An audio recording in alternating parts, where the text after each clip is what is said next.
la différence entre on va tous mourir, on va tous cuire, le climat, c'est la catastrophe, sauvons la planète, d'un côté, avec des prix Nobel, etc., qui vous balancent ça vers le monde politique, et commençons sans attendre sur notre territoire de façon collaborative à faire des choses concrètes chez nous. Alors, psychologiquement, il y a une très grosse différence entre les deux. Le premier provoque de la peur. J'ai discuté avec les gars qui faisaient les marches là et disaient on est dans la peur continue. Et j'ai discuté également avec les gens au-dessus dont c'est le job, qui sont aussi perdus que les autres parce qu'ils ne savent pas comment financer tout ça. Quand tu vois ce qui se passe là au niveau local, c'est édifiant. Hein. C'est une toute autre énergie engageante. Hein. Je vais jouer le poil à gratter suite à 2 exposés tout à fait édifiants et vraiment extrêmement complets et intéressants, donc je n'ajouterai rien à ça. Moi, je vais simplement dire, oui, on est face à une crise systémique. Ben, qui sait ce que c'est la systémique? Qui sait ce que c'est et comment ça fonctionne? C'est une science. Hein? Et où est-ce qu'on apprend ça? Dans quelles universités on apprend les méthodologies de la gestion de la complexité? C'est la cybernétique, la systémique. Dans quelle université on enseigne ça? C'est une bonne question. Alors, autant vous dire que la systémique, elle fait peur parce que personne ne comprend ce que ça veut dire. Surtout qu'on a parlé de crise de banque systémique, donc cette connotation terriblement négative. La systémique, c'est l'intelligence du lien. Donc, tous ces enjeux, comme on en a déjà un petit peu parlé, nous avons fait, si ça vous intéresse, un Wise Paper 1, vous pouvez aller le chercher sur Internet, Wise Paper 1 Club of Brussels. Nous avons fait un exercice l'année passée qui est de dire, mais finalement, qu'est-ce qu'on aura à gérer dans les 10 prochaines années, les 12 prochaines années, 2019-2030? La liste. Et c'était juste au moment des grandes marches pour le climat, etc., avec Pierre Laroutourou qui est en train de faire une grève de la faim. Je ne sais pas, est-ce qu'il vit encore, est-ce qu'il est déjà mort?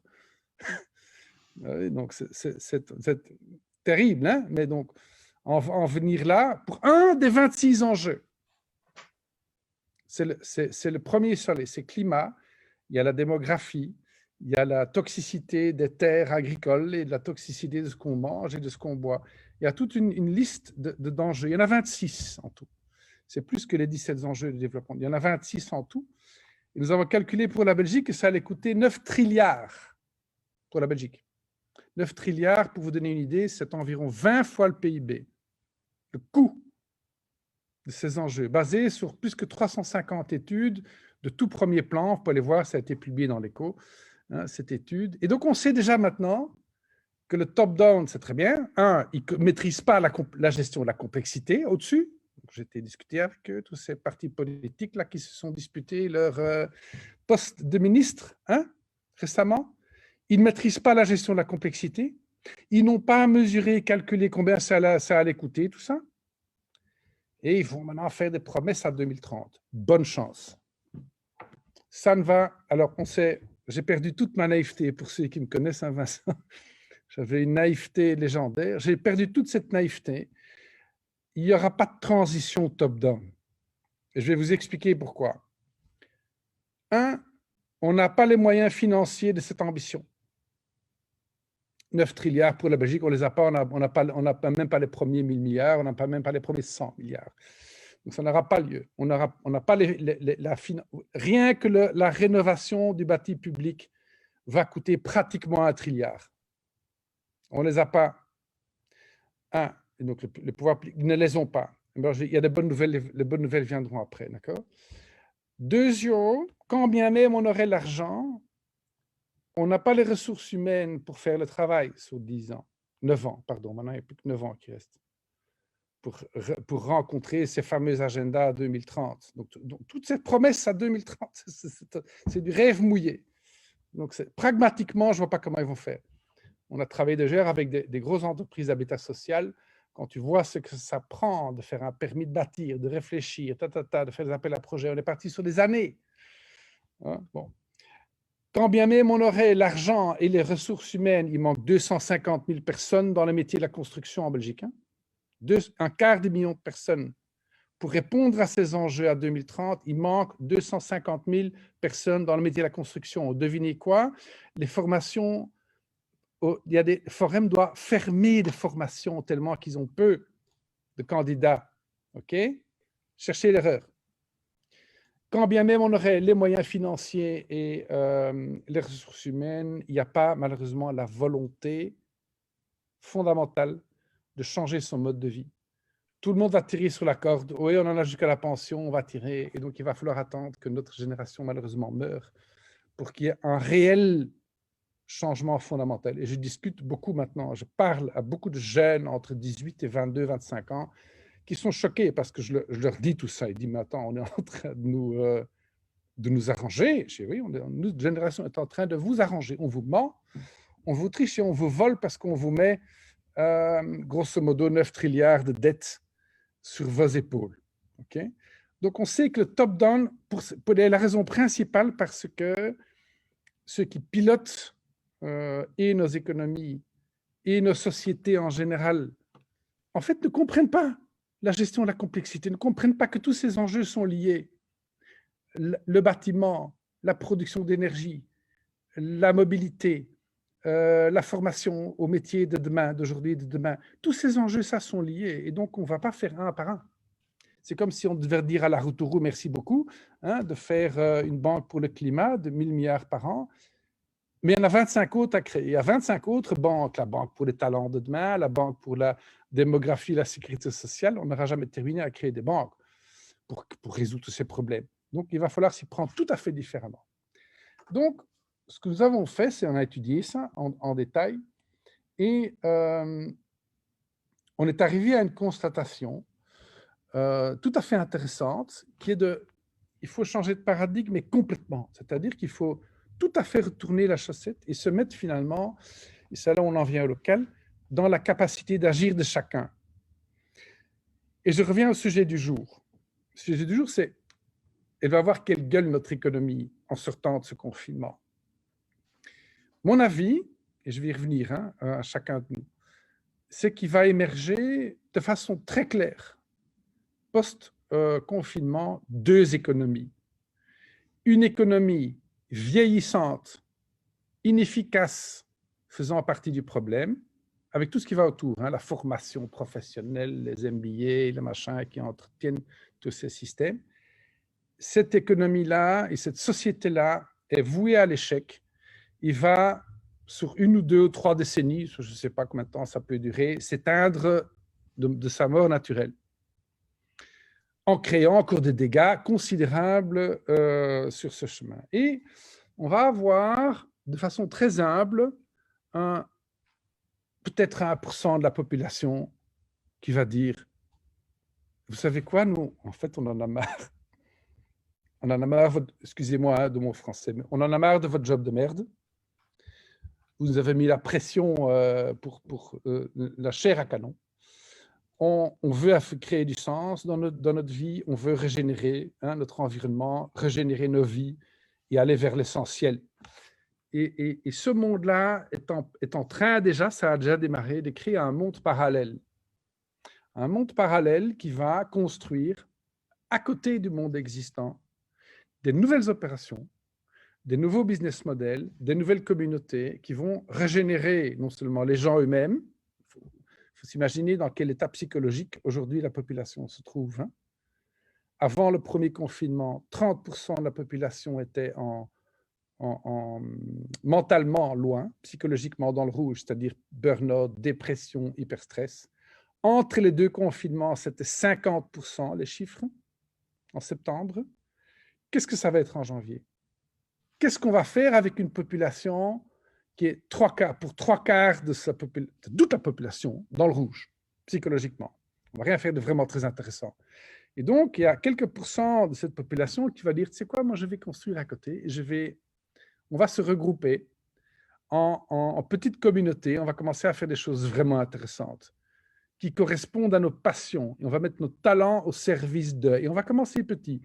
Et très, très souvent, on retrouve, le premier geste qu'on fait, c'est d'aller vers, pas tous à la fois, d'aller vers la terre.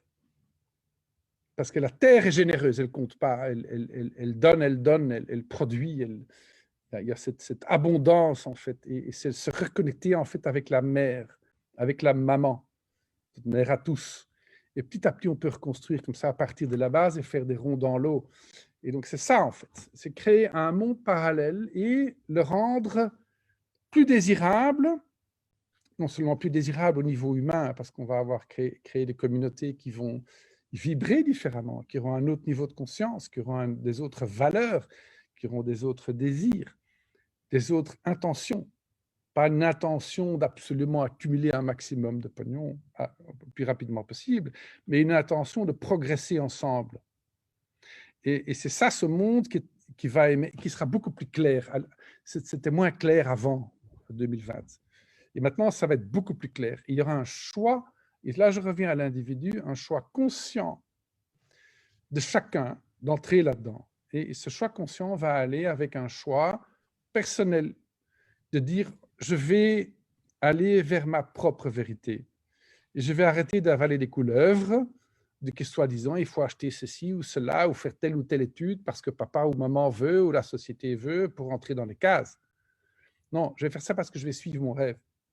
Et je vais créer de la valeur en amenant mes talents au service de cette communauté pour la faire progresser. Je peux vous assurer que si tout le monde faisait ça, eh bien, on serait très vite dans un autre monde. Alors, on va revenir sur David et Goliath, parce que c'est un vrai enjeu, parce que les macroéconomistes vont dire, Michel, t'es gentil, mais c'est du bisounours tout ça. C'est en tout cas pas du bisounours de continuer comme on est occupé. Donc ça, c'est certain. Je peux vous assurer que quand je discute avec certains dirigeants, ils disent, Michel, on va récupérer ce qu'on a perdu en 2020, ça veut dire qu'ils vont encore augmenter la pression sur les équipes. Ça va avoir quoi comme résultat avec 3/4 des gens qui sont dans le rouge? Je vous invite à imaginer. Ça, c'est pragmatique, ça, hein, on a les chiffres maintenant. Hein, okay? Ce n'est pas du tout bisounours de dire on va faire monter les gens en puissance. Déjà, c'est là qu'on va là. David contre Goliath. Donc, ce que nous avons décidé avec Club of Brussels et Extrapreneurs, c'est de, pour ceux qui ne me connaissent pas, c'est-à-dire qu'on a inventé un modèle le modèle de l'économie systémique, qui est un peu l'économie sociale, l'économie circulaire 2.0, c'est-à-dire que ce sont des modèles économiques qui sont basés sur la collaboration, évidemment, dans un écosystème de parties prenantes publiques, privées, écosystémiques, en mettant en commun des ressources mal ou sous-utilisées, des bâtiments vides, des compétences, des réseaux. Et en mettant tout ça en musique, on peut développer des business models beaucoup plus efficaces, beaucoup plus rentables, et qui régénèrent les gens, la planète et l'économie. Voilà, c'est ça qu'on va faire. Et on a, pour ceux que ça intéresse, clubofbrussels.org, pas mal réfléchi là-dessus avec notre think tank et fait des expériences sur le terrain. 6 fois, pour être exact, on a déroulé un programme qui s'appelle Extrapreneur, 6 fois, qui est de cette idée de créer le nouveau à côté de l'ancien. Et à partir du mois de mars, nous allons démarrer, merci Vincent, dans notre territoire préféré qui est Malmedy et environ sur 6 communes. On va commencer sur 6 communes, mais on compte tous les 6 mois développer ça. Mais également Namur, Herstal, Lille, Lyon, Casablanca, un grand éco-village au Portugal et peut-être même un village en Toscane, un éco-village en Toscane. Et on va commencer ça simultanément fin mars. On va commencer un programme de 10 semaines simultanément dans 8 villes. Et donc, toutes les équipes d'extrapreneurs, où on va former des gens qui sont en transition économique et qui sont sur cette recherche de sens dont je parlais, ils vont travailler en équipe sur des différents projets. Ils vont travailler ensemble à l'international. Donc, imagine qu'on soit dans 6 villes au mois de mars. En octobre, on sera dans 12 villes, puis 24 villes, puis 48 villes. On va doubler tous les 6 mois. Je vous invite à faire l'exercice x2, x2, x2 jusqu'en 2025. Fin 2025, on sera dans 10 000 villes. Si on double chaque fois. Et on va rendre, si on rajoute 50% de projets dans chaque ville, on va finir par faire des ronds dans l'eau. Et c'est là où David, par la loi des nombres, bottom-up, va gagner sur Goliath. Alors, la grande surprise, c'est que les pouvoirs politiques locaux sont très demandeurs de ça. C'est une énorme surprise. On est très bien reçu dans les communes, dans les régions, dans les départements, dans les villages, par les mairies, par les bourgmestres, par les députations permanentes des provinces. Et donc, ça veut dire qu'on est de nouveau sur le pouvoir local, Vincent, sur des territoires, sur des biovallées, des écosystèmes où les gens se connaissent à taille humaine, où il y a moyen de travailler. La bonne nouvelle, c'est que c'est en train de se passer un peu partout dans le monde, cette dynamique-là. Donc c'est là, et voilà, il est 17, on peut boucler là-dessus, où David va gagner contre. Et David, c'est nous, ça tombe bien.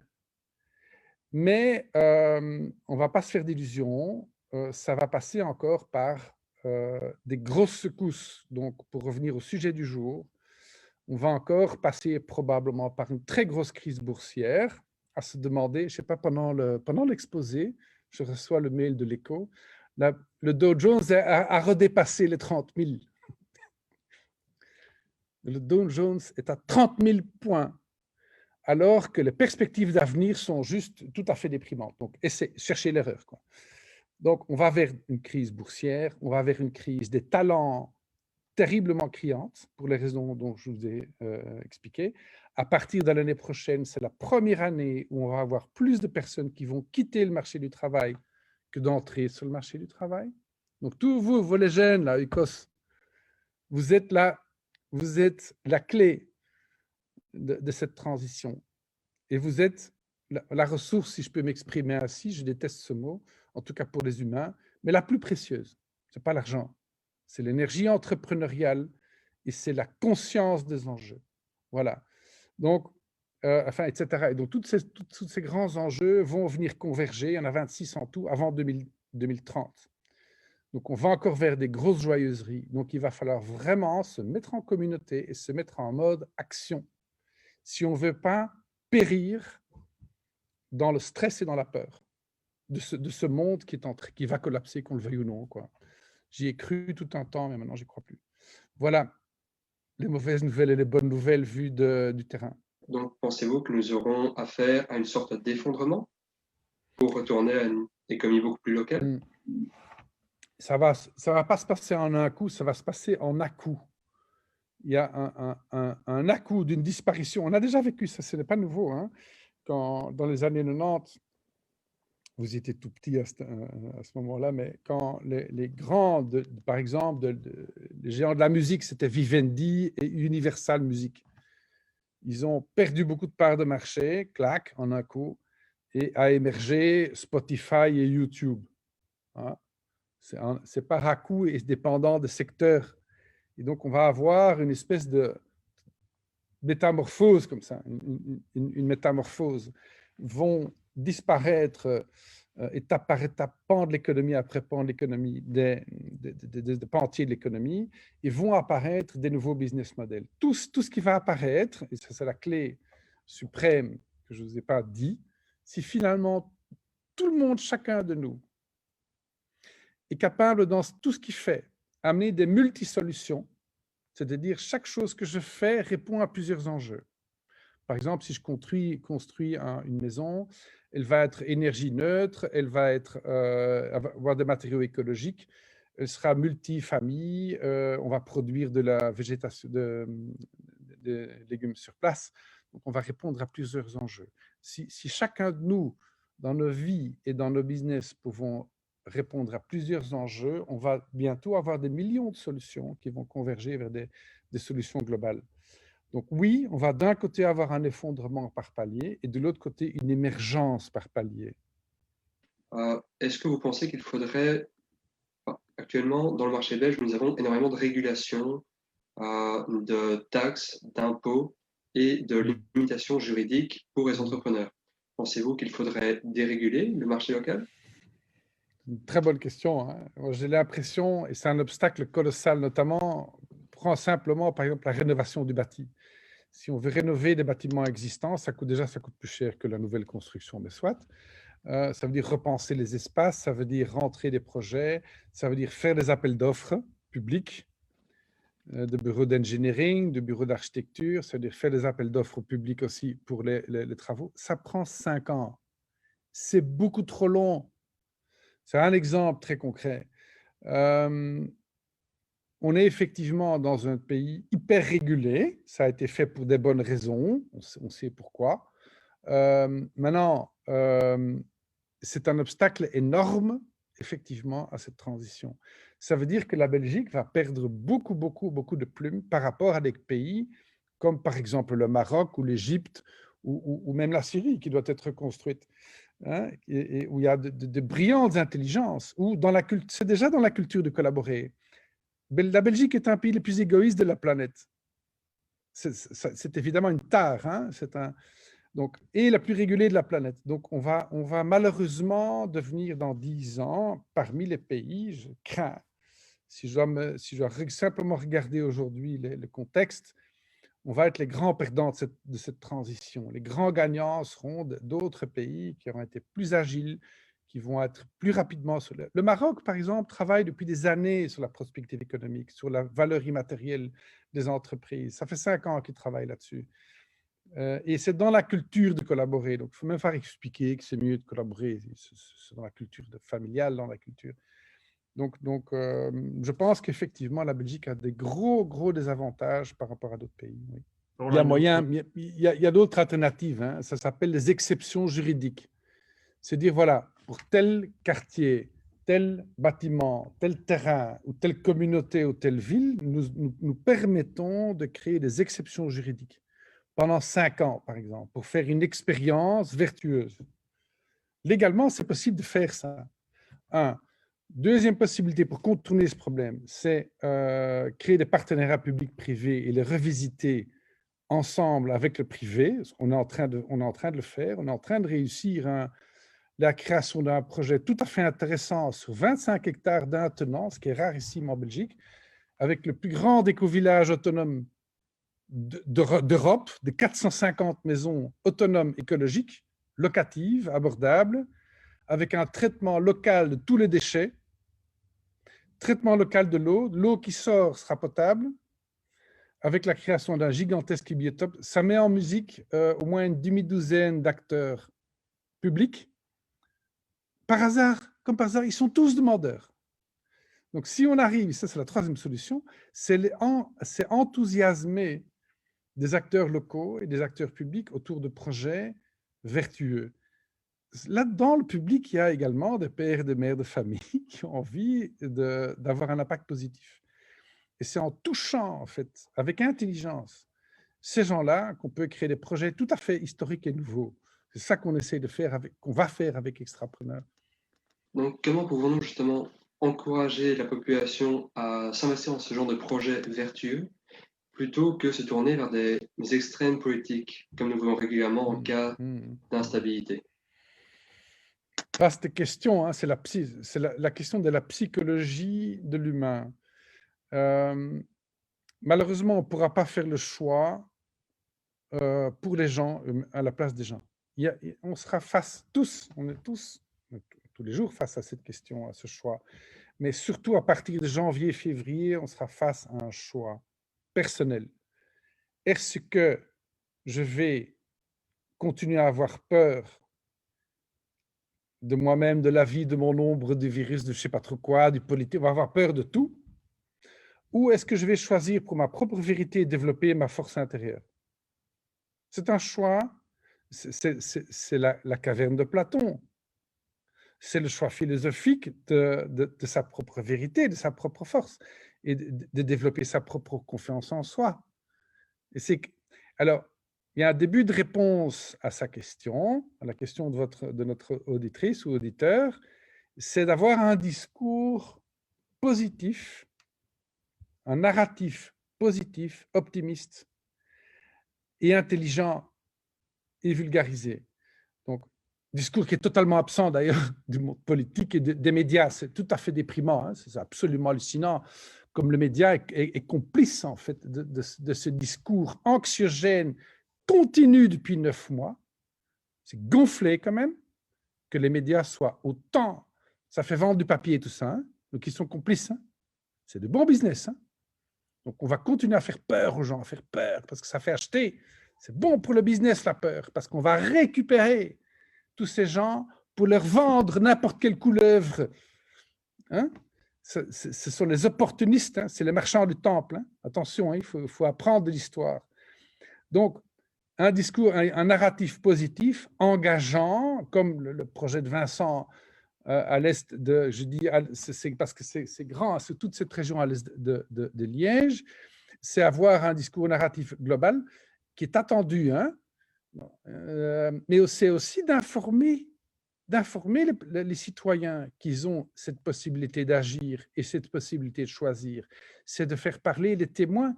J'ai beaucoup de gens de ma génération qui ont fait ce choix et qui me disent, Michel, je gagne beaucoup moins qu'avant. Putain, mais qu'est-ce que je suis heureux et en bonne santé. Qu'est-ce que j'ai bien fait, quoi. Qu'est-ce que j'ai bien fait, quoi. Je vois mes enfants, je vois mes petits-enfants, je fais quelque chose qui m'intéresse. Il faut donner une voix à tous ces gens. Mais ce ne sont pas les infos qui vont vendre du papier, évidemment. Le rôle et la transmission des normes sociales semblent essentiels pour transmettre la volonté commune de déconsommer. Si les médias persistent à véhiculer des messages de peur et que l'État ne tient pas à cette déconsommation pour des raisons économiques, qui transmettra ces nouvelles valeurs post-matérialistes? Excellente question.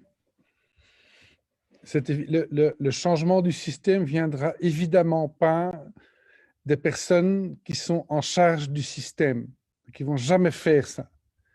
J'ai rêvé longtemps d'un réveil de lumière de dirigeants qui tout à coup, un lundi matin, se réveilleraient, on dirait « Ok, on va changer notre façon de fonctionner ».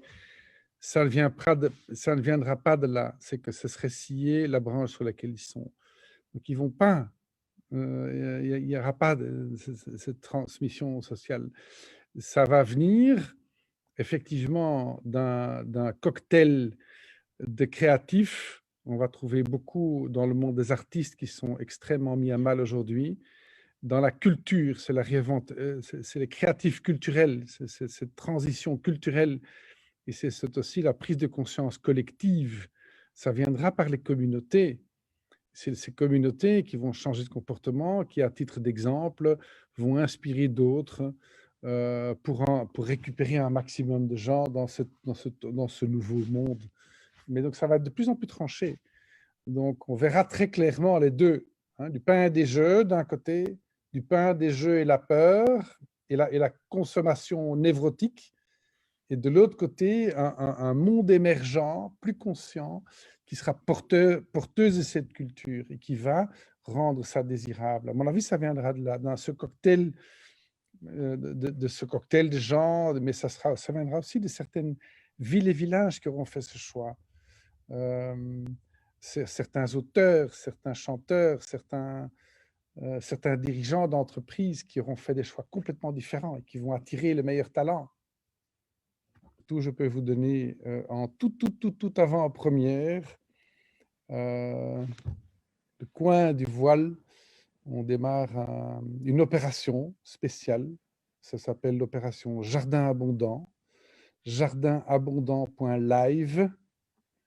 L-I-V-E, allez voir. C'est réellement ce désir de construire à côté, de construire des choses intelligentes à côté, à l'international. Donc, venez nous rejoindre. Il y a une petite charte, c'est encore un site internet très simple, mais donc nous avons un modèle de l'économie systémique, une démarche, une méthodologie extrapreneur. Et venez nous rejoindre si vous voulez, être encadré et ne pas faire ça tout seul. C'est également un appel aux entreprises et aux pouvoirs locaux et aux scientifiques académiques qui ont envie d'ajouter de la valeur à cette démarche de construction de quelque chose de tout à fait nouveau sur une base de nouvelles valeurs et de nouveaux fondamentaux. Voilà, c'est vraiment une avant-première parce qu'on n'a pas encore lancé pour du vrai, mais C'est une opération qui nous tient à cœur et nous sommes convaincus qu'on va avoir beaucoup de monde qui va venir rejoindre cette opération-là.